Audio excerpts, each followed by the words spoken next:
যে তুমি আলো দিতে প্রতিদিন সূর্য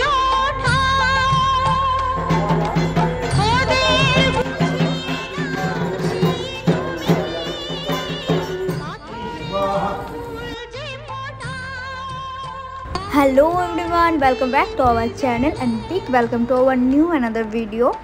তো ভিডিওটা দেরি না করে স্টার্ট করা যাক। চলো, আজ ছিল লোকনাথ মন্দিরের পুজো, তো তোমাদের সামনে সেটাই শেয়ার করছি। তো চলো একসাথে মিলে শ্রদ্ধা ও ভক্তির সাথে ভিডিওটা উপভোগ করি আনন্দ সহকারে।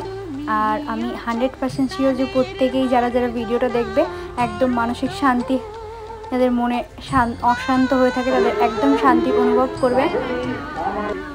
লোকনাথ বাবু সত্যি আমার তো প্রচণ্ড প্রিয়। তো চলো ভিডিওটা দেখো, ভালো লাগলে প্লিজ লাইক কমেন্ট শেয়ার করে দেবে। লোকনাথ বাবু প্রত্যেকের মঙ্গল করুক এই কামনাই করি। চলো ভিডিওটা দেখে দেখো, পুরোটা প্লিজ দেখে নিও। আর আশা করি ভিডিওটা ভালো লাগবে, তোমরা শান্তি সহকারে দেখতে পারবে। তো চলো ভিডিওটা দেখতে থাকো, দেখা হচ্ছে নেক্সট কোনো ভিডিওতে। টাটা।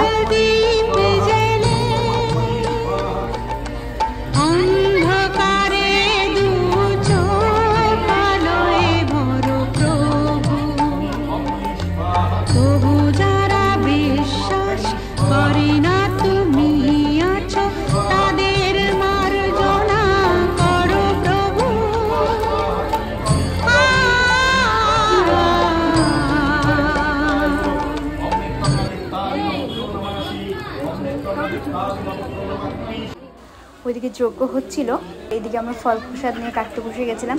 যেহেতু ফল প্রসাদ পুজো হয়ে গেছে, বিতরণ করা হবে, তো সেই জন্যই আর কি। আর আজ একাদশীও পড়েছিল, তো ওই আর কি, তো আমরাও ফাস্টিংয়েই ছিলাম। তো চলো ফল প্রসাদ কাটার পরে আমরা খিচুড়ি হয়ে গেছিলো, খিচুড়ি প্রসাদ আর কি। তো আমরা খিচুড়ি প্রসাদ নিয়ে চলে যাবো বাড়ির দিকে।